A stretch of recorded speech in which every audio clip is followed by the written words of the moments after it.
Well, a song that I was thinking about, and it's one that Joey showed you, the Isaiah 6, and it talks about like how God has set like him like that people free and like saved what's lost, and then it's like with burning hearts like they'll like go, and then it's then like here I am, send me, like pick me up and write your story, and like that's some of the lyrics. And I don't know, just kind of a song that stuck out with this theme. What's the song called? Isaiah 6 by Lindy Conant and the Circuit Riders.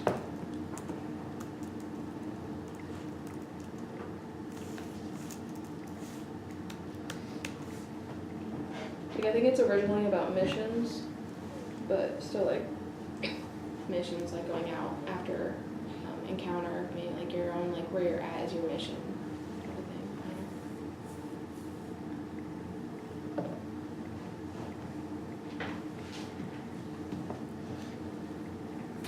I think this is going to be a powerful night. I think we need to be prepared for kids to respond to some heavy stuff. So going in, I don't know if we come up with a plan. I'm thinking reaching out to Chloe, Jessica, AJ, anybody on our staff who has a counseling degree. It is a Saturday night. There's a good chance they might be available. But just to help with some of those conversations that some of our kids might want to have, that we might just need more support. Because absolutely we can have some of those conversations, but it might be too overwhelming for us staffers or even trusted small group leaders to bear that burden. So that's something that I think we should probably look into and prepare for early. God's going to do something. He's going to show up. This is a powerful passage. A lot of our kids are going through this right now. If it wasn't a night session, I see the night session more as like you're going to preach your heart out during the night session. I would recommend maybe doing an interview with this Dana Castleberry that I was talking about earlier, because a lot of this stuff that she went through, like she laid down, she got touched. Like I believe that was a miraculous experience for her. God said, "Hey, get up and go, and you're going to do this work for me." But I'm caught in two places because I feel like a night's message is typically more traditional, more we're going to preach, we're going to hear truth, and we're not going to divert, we're not going to mix things up. And for something like this could either go really, really good if we were to do something like that, or it could take away from the message. So I'm kind of torn with that, but I definitely feel like we need to reach out and get some more reinforcement for that night. Yeah, I think when people get down in the dumps, it's because of the stinking thinking, nobody loves me, everybody hates me, blah, blah, blah. It's exactly what's going on there as well. And that God's trying to show you, and that it's completely not true. And God's showing you that it's not. And that's kind of what this gal did. When you think about Elijah, asking God to take his life, he just had this mountaintop awesome experience. God, did this awesome thing, and God showed up and he burnt the altar up and showed up and he did this awesome stuff, and then Jezreel's like, I'm going to kill you, and so he flees and runs. So then it's like mountaintop to, like you're talking about, you go high to an extreme low, and then he's like, just take my life because I don't feel like I'm any good now, And I think a lot of students, especially after like an event like camp or encounter, they might have this mountaintop experience, but when they get home, something bad happens the moment they get home, or what they're going back into, the experiences, their lives they go back to, they feel like, they hit rock bottom again just immediately sometimes. And, I think we need to kind of help, through the message or through the small group times or whatever, how to really, how to identify that you're no longer useful just because you have some bad experience happen afterward, or maybe while they're there. I just know because I had a student one time, left the camp and got home and found out one of his parents had died in a car wreck. Like the next day, or that day of, like on his way home, you know. So it was like, you know, it's an awesome experience at camp, and then boom. And I guess I just want to, I guess what I'm trying to say is like, how can we like make sure that these students know that they're valued? How can we get it through to make sure, you know, they know before they walk out that encounter that God's not done with them no matter what they go through. Because Elijah thought he was done. And obviously God provided for him right away, you know, like that, when he was hiding and everything else, so. That could be that thing where like just the greater things come. Yeah. Because, yeah, you know, that wasn't the top for Elisha or Elijah, what you think it would have been. The top would be him getting to come back and see Jesus. You know, like, I mean, there's just years later stuff still happening. So it could still be that. If you go with that greater thing, you might think this is it, but yeah, there's still more, immeasurably more. I also like the idea of like the broom tree, because that's elsewhere. Just reading on it quick, and it's like the Ishmael was this, I don't know if it's Hagar or whoever had him, brought him underneath the bush tree to take his life, but then God said no, get out. But like the bush tree is a resemblance of like hope in an arid place. Its roots run down, wicks up the moisture, and then so you're in this arid place, you see this green shady tree. So obviously people are walking through, you know, nothing, and then so they feel alone, they feel despaired, and all of a sudden they see maybe green, see the tree, and then they go and sit underneath it, and they get a little glimpse of hope, and that's when they call it to God, and then God comes to them. But there's probably a whole process, a journey before they come to find a little glimmer of hope to where they finally cry out. So I don't know if that's something there too, to where Elijah took this journey, a day's journey, and then he finally saw this tree and went to lay under it because it was maybe the only shade in the area, and got a little glimmer of hope, and then maybe kind of came to a little bit more, and then finally cried out to God, and God responded. So is there something with our students where, you know, Rushville could be that spot where you might have been going through this, if you want to make it pretty heavy, where you might be going through all that stuff, but now you got a little glimmer of hope, you know, and this could be, you know, the broom tree. So just cry out to God tonight, and, you know, watch him respond like he has. We read about how he always had responded. So there's significance there in him going and laying underneath that, I think, as well. And then you go into the greater stuff, you know.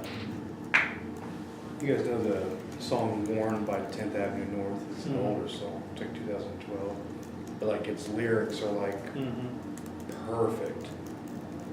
I mean, it's perfect. I don't know if there's a way to incorporate it at all, if it's too old, but I just know the song. And Warren? yeah, you ever heard it? No. And it's an emotion, like it creates an emotion, like it's yeah, that's it right there.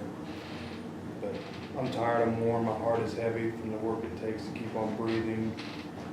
I've made mistakes, I live my hope. I mean, you can look at the lyrics, but it's like an Elijah song. He could have written this, he could have been praying this under the tree.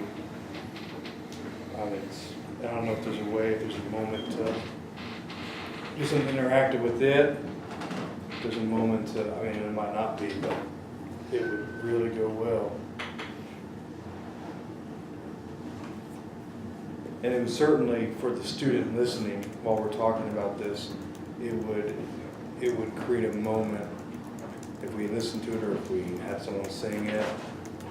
Like if we just had someone sing it and they were listening, like it didn't talk a little on the other side, but it's a song, it's a reflective song. Exactly. Anyway. Are you doing something like a collective or something like in the breakout? So this is why I asked. Like I hear you. Like I hear like this girl, like this testimony. It's powerful. I think that night, stand alone, just even walking through that scripture passage. Like I think there's gonna be a lot there, and so that if you can take that and you can extend it into the next day, like this conversation doesn't end tonight, like you still have smart, you still have support, all that stuff.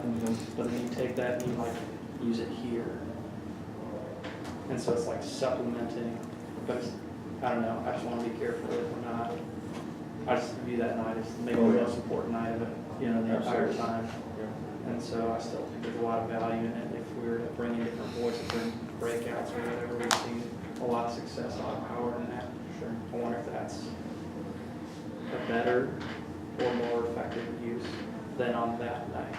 And I know we're still talking about it, but Yeah.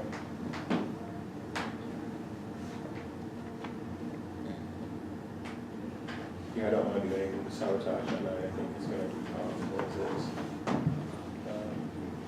I think kids are still going to be wrestling with it the next day. stuff might get stirred up in the small group. Mhm. Control. The next session is the Still Small Voice, where we're gonna do some interactive stuff Sunday morning. Mhm.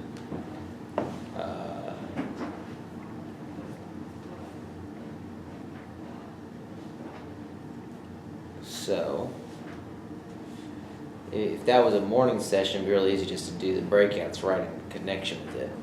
So either have to make it allow it to be a precursor, like you were saying, or have it incorporated Sunday with a kind of this. So you hear the struggle, you hear the God speaking, and then bring that back in. I mean, it would still be present there if we wanted to do something there creative in our breakouts. Okay, that's something that we need to we'll land on too. But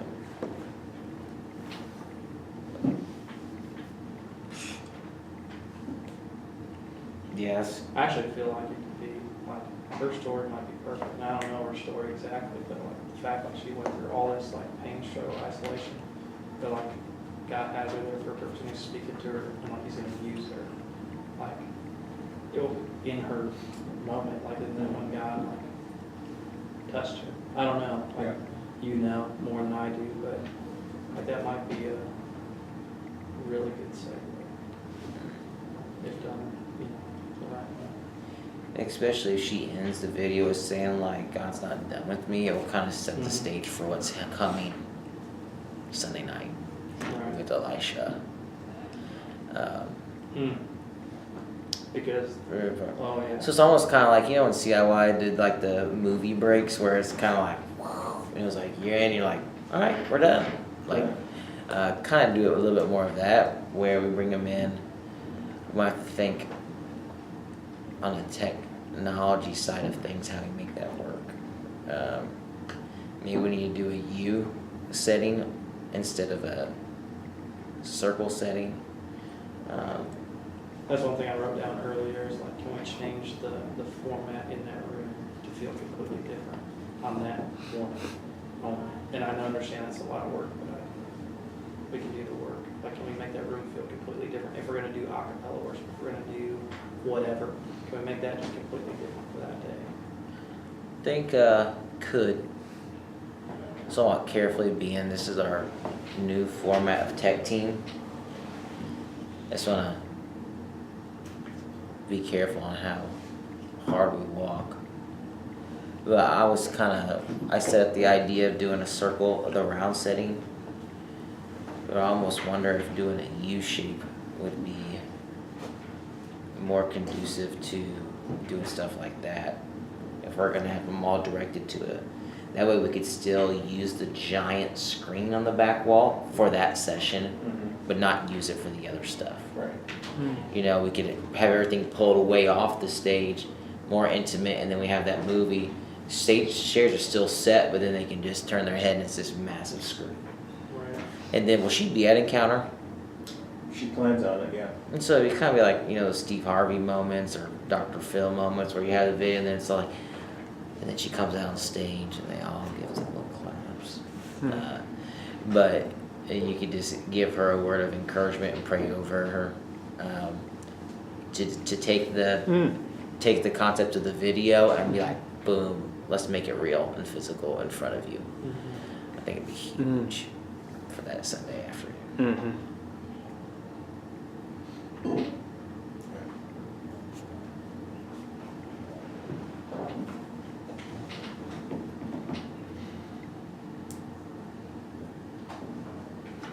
that a lot.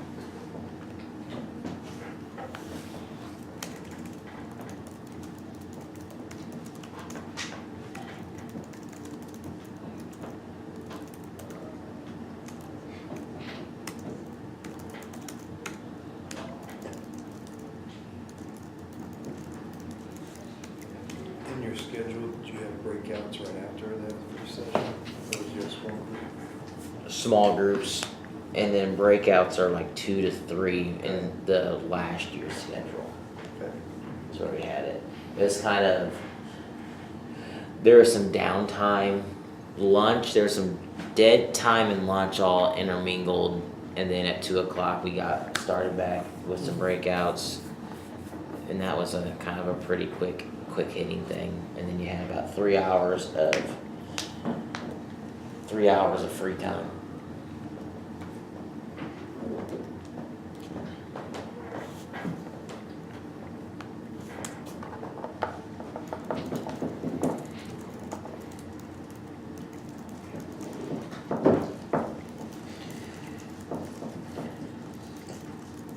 What if we,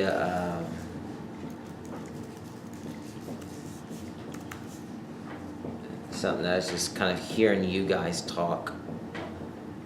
What if this thing was branded still greater? With the idea, you bring that greater concept. But I heard something, I think I heard Monty say, there were still greater things to come. And you could even pull it in when we talk about the mountain of God, that it was the still small voice where Elijah heard something great. And so you could really kind of play on words there and use this concept of still greater. I mean, from the very beginning, in the drought, there's something still greater for Elijah. And then at the end, you talk about this still greater thing. Can either be the passing to Elisha, that's the still greater thing, or it can be the transfiguration. It could still, I mean, it could be both, and they're still greater. They're still greater. As you see all that. That reminds me of the song "Greater Things Are Yet to Come." I know it's an older one, also, but like, Out of the city. yeah, Yeah, that is. yeah. And it says, "You're the light in the darkness. You're the hope to the hopeless. You're the peace to the restless." The song's great, except the run of city. Yeah. That Yeah. classic Tomlin tune. Someone once told me that Chris Tomlin liked the Barry Manilow of Christian music. He never liked his songs, but he still sing. I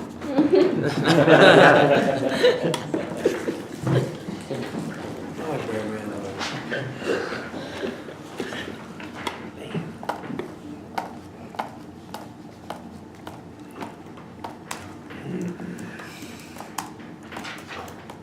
I feel like we made some great progress here. We still got 2 sessions to go. Do we want to hit these last 2 sessions? Want to keep grinding, or we want to move on? No, we can. How much time do you want for? I don't need quite as much. We're a few weeks after this event, and all I really want to knock out today is land on a date, a price point, and then what all we want to have host homes do, so we can continue grinding. Okay. Will. What? It's on the cameras. It's the button. Yeah, they're buttons. The little home. See, I see. We're good. I was really confused. Should give you a minute. So do we want to hit 4 and 5? Yeah. Let's just do a quick 4 and 5. Yep. I think we've pretty much got the whole guts of it to where 4 and 5 are going to be natural responses. So Mountain of God, the still small voice, we got a cappella worship, some interactive Devo moments in that. So let's kind of unfold what that might look like. Go back in 19. Come on now. So here we are. Oh my goodness, I saw That looked like Snapchat, but it wasn't. Was it Shafat? Is that how you say that? Or It does look a lot like Snapchat yeah. visually. Shafat. So kind of look at this mountain of God moment. I'll just encourage you to take a couple minutes, read through it, and see if you can see if anything's standing out. Like, hey, this is something that could be really creative as we set the stage for this, of what it looks like to hear the still small voice, what interactive kind of Devo moments we can intermingle into this, the type of stuff. So 1 Kings 19, verse 10, if you are unaware.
What do you have in your notes there?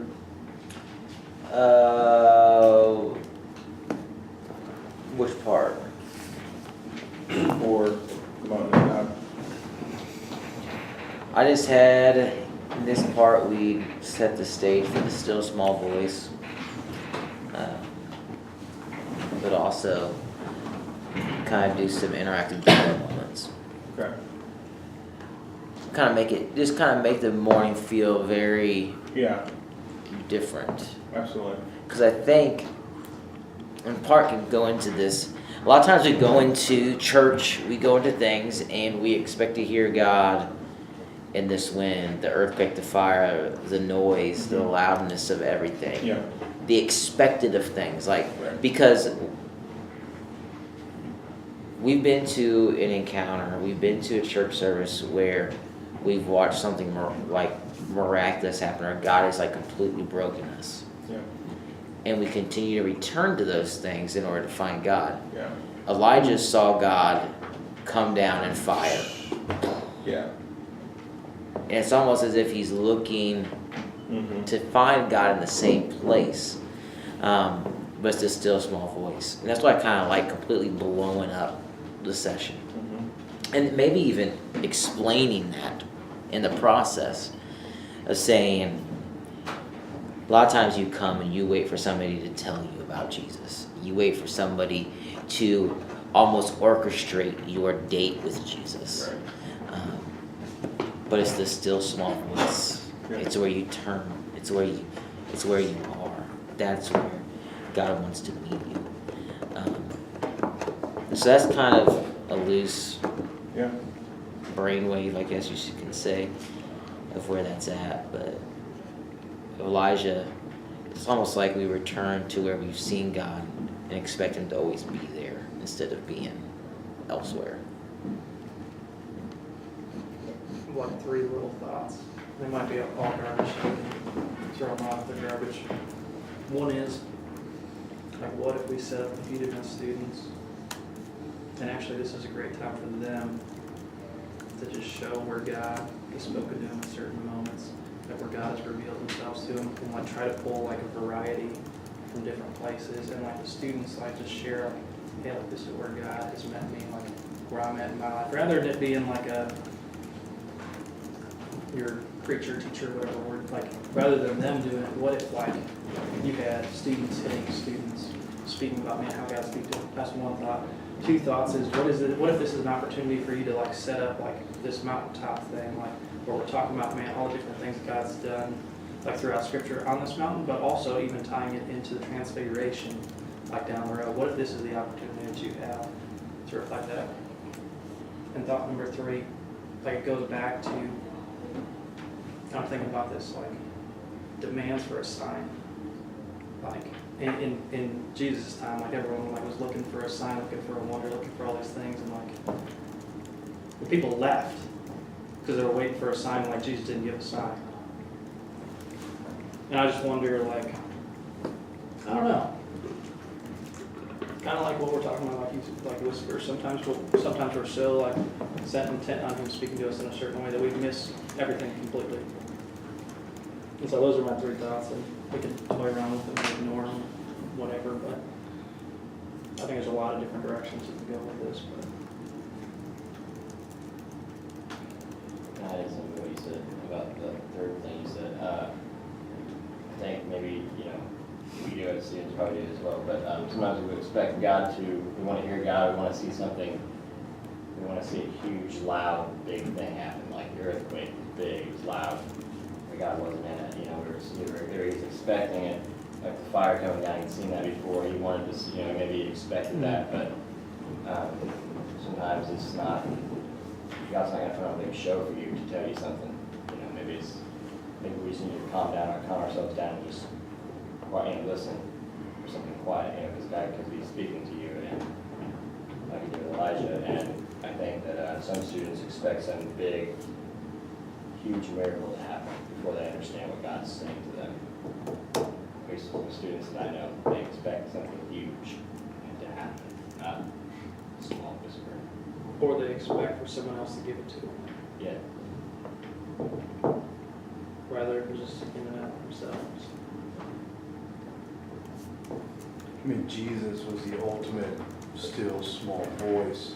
Like after 400 years of waiting for something, Jesus shows up. Now Jesus is the biggest, absolute largest thing that God's ever given.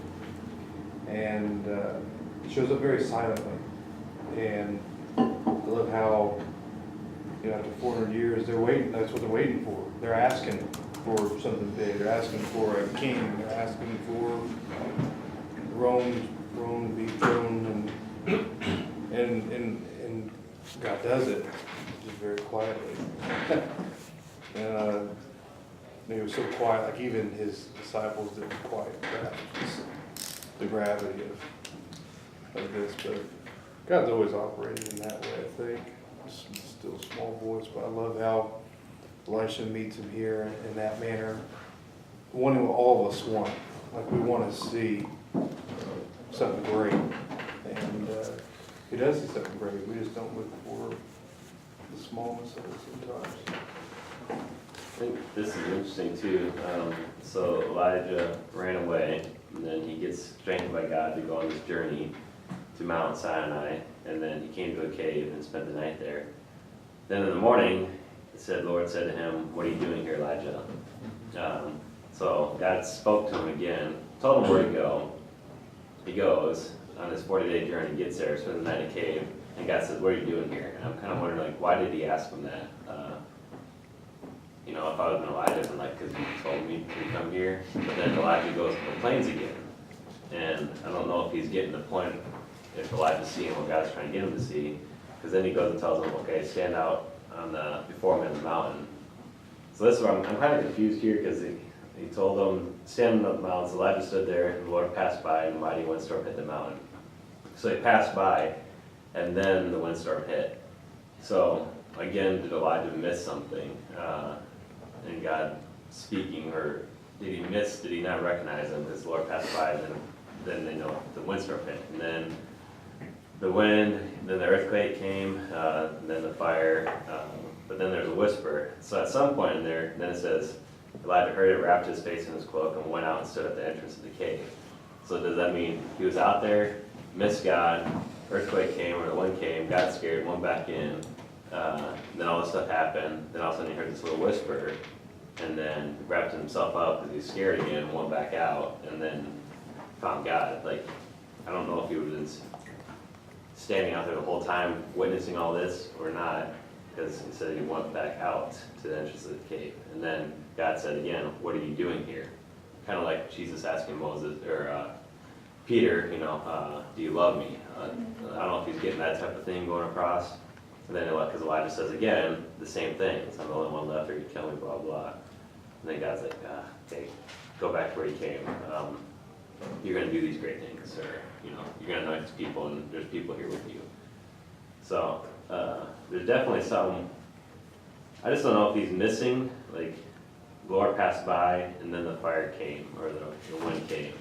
So did he already miss his whisper, and then just had to do the extreme things to shock Elijah to be like, you're not listening, like, and then, he's finally ready to listen again. I don't know. Another thing I think about is all the commotion of the fire and the wind, and we just live in a world of, we got to have something going on, and you can't hear the whisper of God in the midst of commotion. That it's when you're by yourself in your bunk.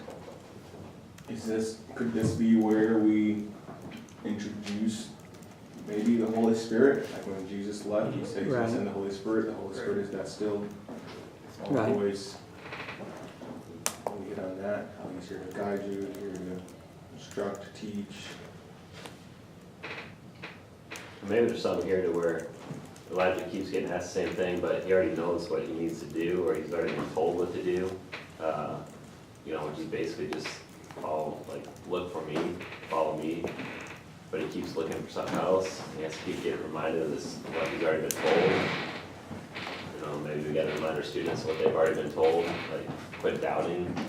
You need to trust, and then it comes down to simple trust. And when you actually start trusting him, then he works in you again. It could be a lot simpler. We could make it. It might be getting trying to figure out too much for what it is. Well, it was a significant lesson to make him walk for over a month and then tell him to turn around when it was over and go back. It's a significant lesson there. God's trying to teach him more about who he is in a pretty grandiose way. Because there's a lot happening here. I think about it sometimes as a storybook, but when you think about an earthquake, it's a pretty significant thing that's happening. So it's not just like, oh, like it was probably pretty violent. Yeah, that's probably why he's back in the cave. Yeah, he's scared for his life. Exactly right. This is a different cave, I think, though. It's 40 days later. Well, he's talking about, because he says go out, and then it says go out, Oh, and then where it he says ended up- go out again, and then he said he went out. Yeah, went out and stood at Yeah, the so- mouth of the cave. Yeah. The,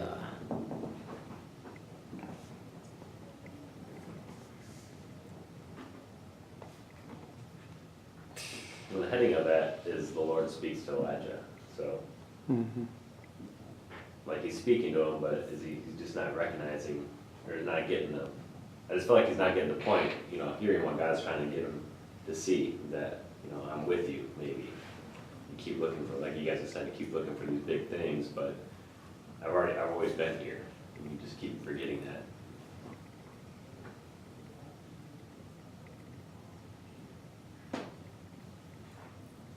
This fellow has carried the same frustration for well over a month. I'm the only one left, and they're trying to kill me too. He's already talked to the father. The father's given him the first 2 days, and then he walks 40 days. I imagine every day he's just like, I'm the only one left, they're trying to kill me. I'm the only one left trying to kill me. I like how, let's go out. Yeah.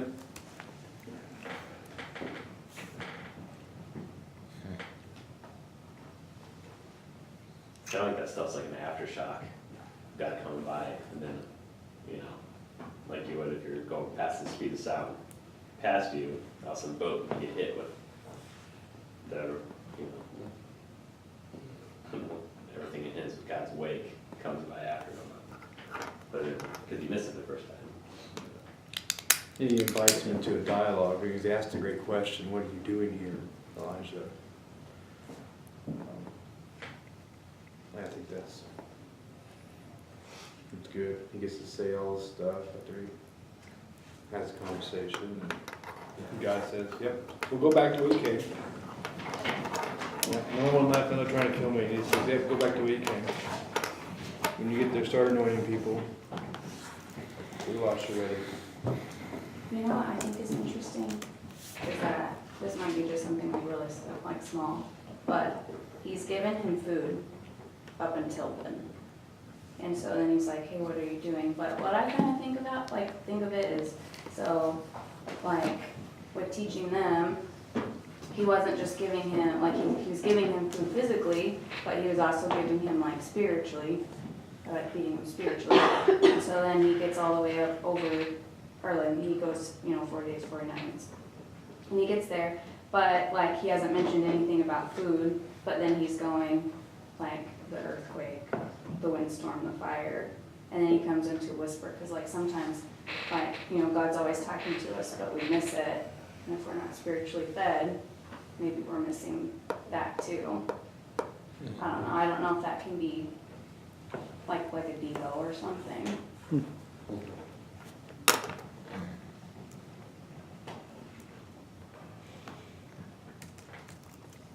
Like if you're like not spiritually fed, you're gonna miss the still small voice. Is that what you're saying? No, not necessarily, but like, I just think it's interesting that this passage doesn't mention anything about food, but the rest of them have.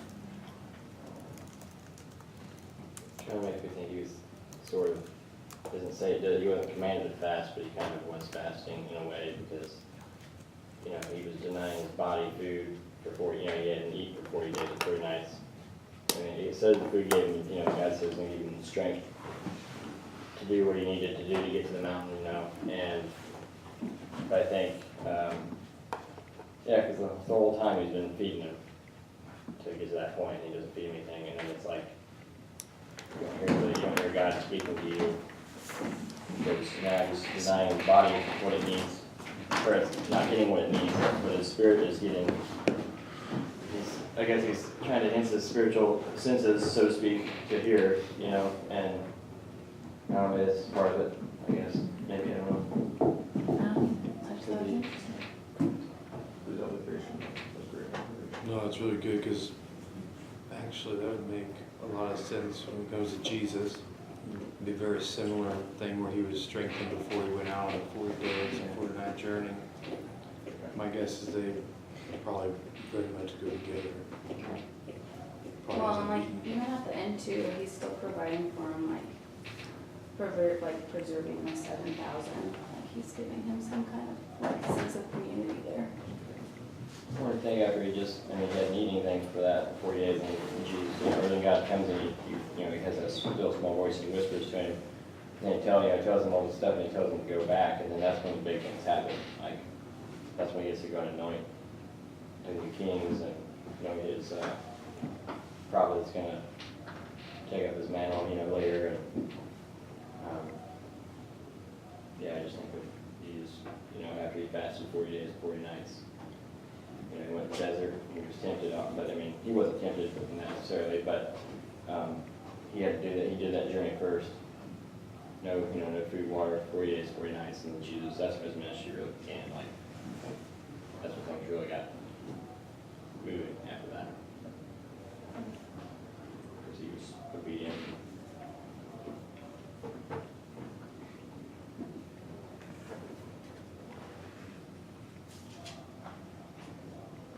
I'm sure if we looked on Google, we would have a bunch of theories. But it does, I mean, I know at the end of Jesus's fast, I mean, he was tended by angels, and it talks about that. I mean, it doesn't have to, but it just goes straight from that to, so Elijah went from there.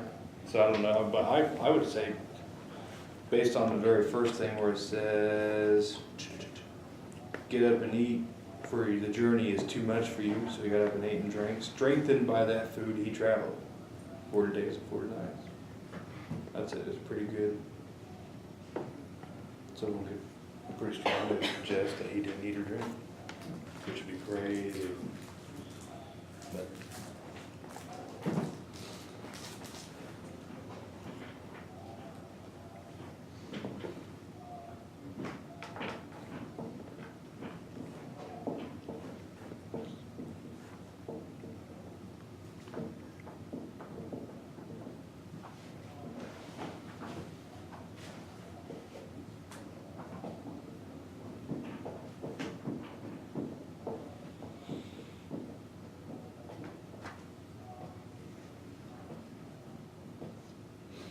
I think you could also hit on that whole go back the way you came, you know, tie back into Rushville. You guys are gonna go back the way you came, literally. You know, He does that a lot, like God always, it's a lot of time in scripture, he sends them back to the darkness, if you want to use that terminology, to your hometown, to your past. Ready to shift to number 5? Yeah, 5, how we close it. What we send them home, what we wrap it up. And looking at Elisha, one thing that I love is his call. When Elijah calls Elisha, he said, "Oh, let me go kiss my father and mother goodbye, and then I'll come with you." And Elijah said, "Go back. What have I done to you?" And you can take this so many different ways, but I think Elisha's response defines it. He said, so Elisha left and went back, took his yoke of oxen and slaughtered them, and burned the plowing equipment to cook the meat and gave it to the people they ate, and then set out to follow Elijah and became his servant. So he went back to what was tempting him to not follow Elijah. He went back to his temptation, slaughtered it all, killed it, burned it, gave it away, and said, the temptation's gone. I'm following Elijah. Which is pretty crazy. oh yeah. Yeah. And he's talking about that sacrifice that we see in him, that I would assume, speaking personally, that we really struggle to give up in our own lives. And as we work with high school students, I know that we constantly watch them return to the plow. And so it's like this whole idea is like, all right, when you go home, you will have your oxen, you will have your plowing equipment, and you have to choose what to do with it. But then we look, I mean, when you sacrifice that stuff, or you let go of that stuff, and what happens in the life of Elisha, where he receives the double portion of Elijah, man, I just love that visual. And the receiving of the cloak. If there's something we can do tangibly with students getting something that's like a cloak. I know I used to have a bandana tied on my backpack in junior high from a sermon that somebody talked about a cloak, and they used the bandanas to represent a cloak. So even something like that, I don't know if we want to get into bandanas, but something that we can maybe give students in that light of, man, this is the cloak, and let that be the visual illustration of what you're grabbing a hold of and what you need to let go. So, what's your all's thoughts?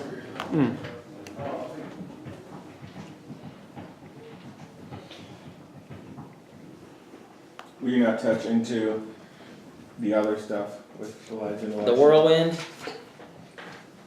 Or their journey together and Yeah. maybe not necessarily the whirlwind, but how he raised him up and Adrian alongside him. Yeah, I think that's probably has to be in there. More second. Yeah, a lot of that stuff would be like supporting, supporting stuff, to your main point of, you need to go home and deny yourself, take up your cross, follow me type stuff. To where when you do that, then this stuff happens, like in Elisha's life, where he got a double portion because he denied himself and followed God. When we do that, when we follow Jesus, greater things we get to come, and we get to experience these things. So you kind of go back to those points to kind of like, this is what happened. Who knows what can happen in your life when you do that? Schools could be change, your family could be change, growth. You could find direction. How many of you don't know what the heck to do? The direction to give up what you want. Seems kind of crazy, but.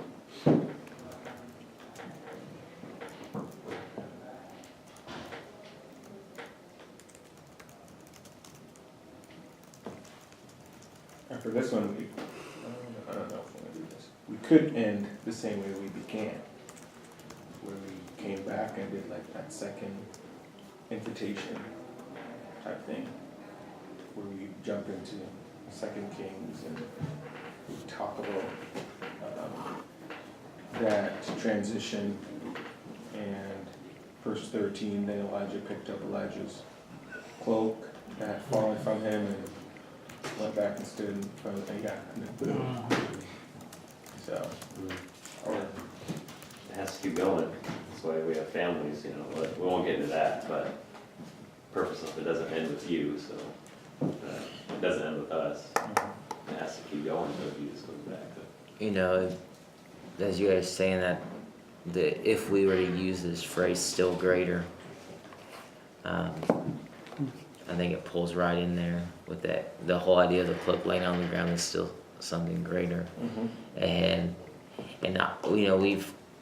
you've probably preached sermons or heard sermons of the illustration of what happens when one person invests and that person invests in another person, that person invests in another person. Also, you see the exponential growth of what happens through one person being obedient.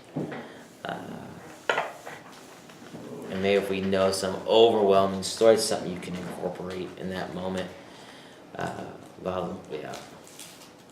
think 2-part might be pretty cool as to how we structure it. I think it'd be cool for them to leave with something in their hand, whatever that may be. is it just the cloak that he got, or did he also have the staff? I mean, he used the cloak, like, that's what he was smacking water with, but just rolled his cloak up and smacked water, and all of a sudden, party.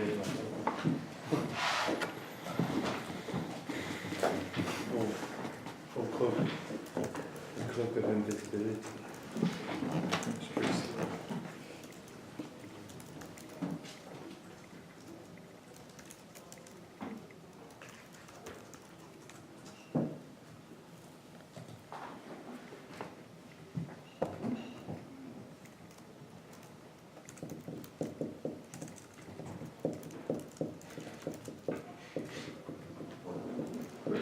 3 of chapter 2. We made fun of Elisha. Had 2 beers come out. Maul. Classic. You had that. Yeah, students love that story. Odd sermon to fit it into, but hey, you might need a comic relief. Oh, yeah. Get out of here, Baldy.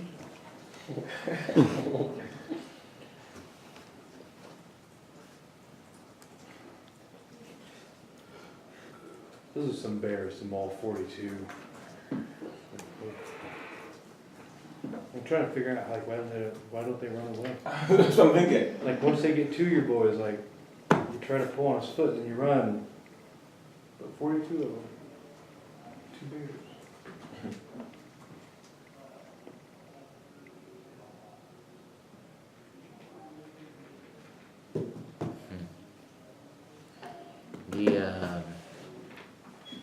So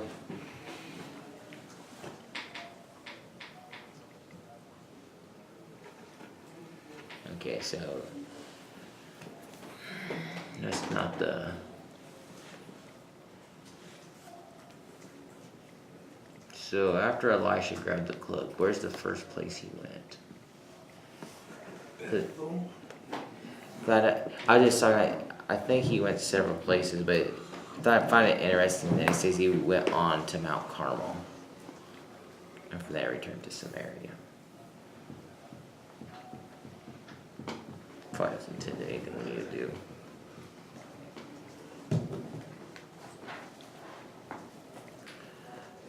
Oh, I need to write this down.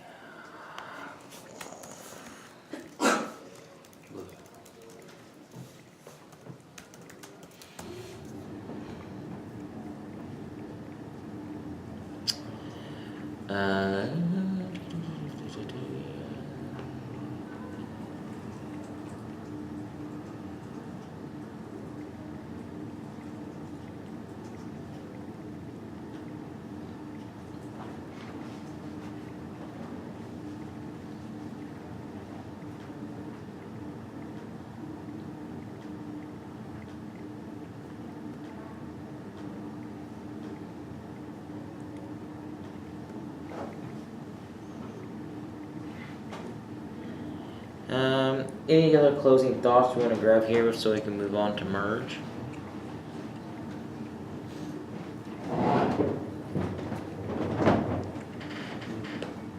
Elijah Spring still has water in it. Today. Really? I don't know. Elisha. Elisha, because, well, if you read further on, whenever they come back looking for Elijah, he says something like, "Then I tell you to go." And then the very next thing is, he had everyone bring salt, and he dumped salt, and it was this memorial like, hey, this signifies that God will no longer take water from this area again. It'll always run. And there is still, Jericho's not there, but the spring still exists, even to this day. It says that in scripture, but it also says that. On Google? Yeah. So, there's a picture. It's really neat. Not that it matters. Alright. Okay, very good. Okay. Before we move on, Yep. are we doing breakout sessions? Are there other elements that we? We got breakout session Sunday, and well, I'll have to make a plan for what Saturday looks like. Sunday I feel pretty good about. Saturday we might look at some different stuff, and as we develop this further, see if there's some gaps we're hitting that we really want to hit, and see what that looks like. Okay, this next Monday we won't meet, but the Monday after that you want to Skype. Have a Skype powwow at 9, and then we'll go typically an hour unless we need more or less. Don't want to burn up anybody's time. And when's all staff? Is that week? Oh, yeah. Our Skype is all staff. Yeah, I don't know when all staff is. It's the last week and the last Wednesday in November, So after Thanksgiving. after Thanksgiving. Second.